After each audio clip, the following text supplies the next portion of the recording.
Friends, आज आपण बघणार आहोत 2 डिजिटचा स्क्वेअर नंबर कशा प्रकारे काढायचा आज आपण बघणार आहोत. बघा आता या क्वेश्चन मध्ये काय करायचं, जे युनिट प्लेस नंबर तुमच्या 5 वाला असेल, 5 वाला असेल तर याच्या काय करायचं, स्क्वेअर करायचा. 5 चा स्क्वेअर काय ते 25 आणि 3 च्या समोरचा अंक बघा कोणत्या 4 आहे, तर 3 × 4 करा म्हणजे आन्सर काय होणार आहे 12. म्हणजे आपला आन्सर होणार 1225 होणार.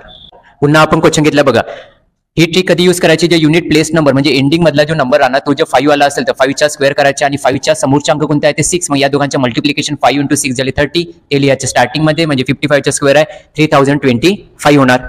आता बघा या क्वेश्चन मध्ये युनिट प्लेस नंबर आपला 5 आहे का नाही, असे क्वेश्चन कसे सॉल्व्ह करायचे पुन्हा एकदा बघू. छोटंसं का करायचं, बॉक्स केला आपण, हा झाला असेल 40 आणि हा झाला असेल 7 म्हणजे 47. तर स्टार्टिंग मध्ये 4 चा स्क्वेअर करायचे, किती येते 16. मग त्याच्यानंतर 7 चा स्क्वेअर करा, किती होते 49 होते. म्हणजे जे दोन डिजिट आहेत त्या दोन्ही डिजिटच्या काकराच्या मल्टिप्लिकेशन करा म्हणजे किती येणार आहे 28. आणि या 28 ची काकराची टॉईस करा, 28 ची टॉईस येते 56. ते एक डिजिट या बॉक्स मध्ये लिहा आणि दुसरा डिजिट या बॉक्स मध्ये लिहा आणि मग यांची काकराची ऍडिशन करा. 9 6 आणि 4 झाले 10, 10 चा 0 कॅरी केला आपण 1 म्हणजे आन्सर आलं 12 आणि हा झालं 1 1 आणि 1 झाले 2 म्हणजे 47 चा स्क्वेअर किती होणार आहे 2209 होणार.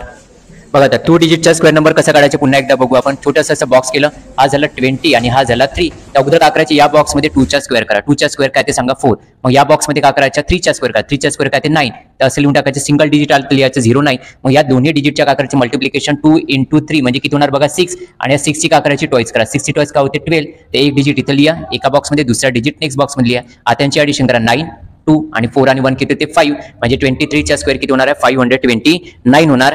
आणि याच्या अगोदरच्या व्हिडिओमध्ये आपण 3 डिजिटच्या स्क्वेअर नंबर कशा प्रकारे काढायचं त्याची लिंक डिस्क्रिप्शन बॉक्स मध्ये तुम्हाला दिलेलीच आहे. आणि आज आपण बघितलं 2 डिजिटचे स्क्वेअर नंबर कशा प्रकारे काढायचे आज आपण बघितलं.